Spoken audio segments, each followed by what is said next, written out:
Good morning. It's a beautiful day in Fernie, and the temperature is minus 25.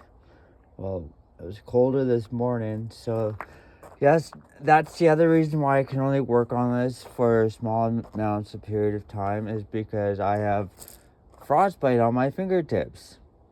So if I'm outside in these temperatures for any duration of time, I get frostbite. My fingertips freeze. That's the other reason why I can't work on this as much as possible. But I'll keep trucking along, one part at a time if I have to. But again, it's really not that bad. I cut the top intake off, and it could be worse. And let's now. You guys are gonna have to take my word for it. When I shone my flashlight into each one of these, you could see the intakes right across, literally. It's kind of cool. And so what happened was when I looked across, all you could see is nice shiny chrome, or not chrome, but aluminum, nice and shiny. So, okay, I can deal with that. I got a hold of the old owners. I said, look, I'm redoing the heads, the valves, the intakes, the exhaust, do a full tear down of the top end. Please be honest with me. How long has this engine been blown? And then they were honest.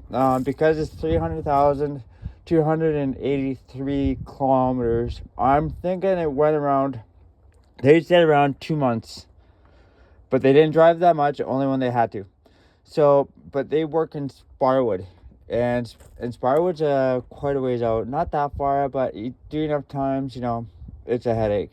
But anyway, yeah, so from there, I'm guessing about 300,000 kilometers is when the head gasket went. And you know what? That's about right. There's a lot of these cars on the road where it's showing like 300,000 kilometers on the odometer. 300,000 miles, 300,000 kilometers. Around that mark is when the head gasket and everything's gonna go. The other thing is, if you are taking this off, use a stubby on these two right here. Otherwise, my wrench kept getting stuck up here. So I just took the battery out. I hope I can salvage that because it's frozen. So I hope it's not gonna explode. It's inside the camper. But apparently everything on this is super cheap. To get the heads washed, that's about $50. To get them resurfaced, that's $120 each if needed. And the guy just said, just look at the valves. If there's any cracks, pay attention to where the antifreeze was coming out. Just pay attention. It's common sense. And I know it's not the radiator leak.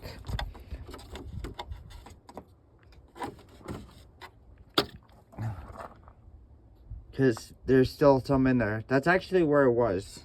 So,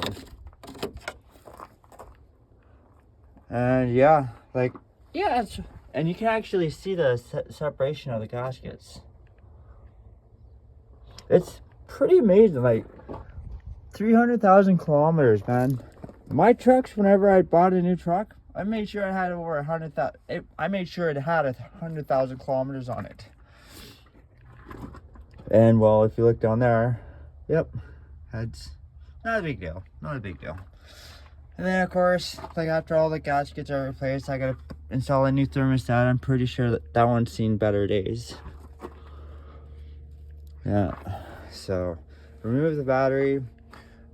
Then I think while I'm in here, while everything's out, I think I'm just gonna replace a ground cable too. I think that's what I'm gonna do. Yeah. I got a real nice one, so yeah, I think I'm gonna do that as well. May as well, since everything's out. So I think the next step I'm gonna do later on tonight is I'm gonna remove the ignition, remove that, get that out of here, and then pull the spark plugs, not the spark plugs, but pull the spark plug wires. See, as you can tell, my hands are already, yeah, that's frostbite. So I gotta go. My hands are frozen. Okay, all right, take care. Be safe. Have fun.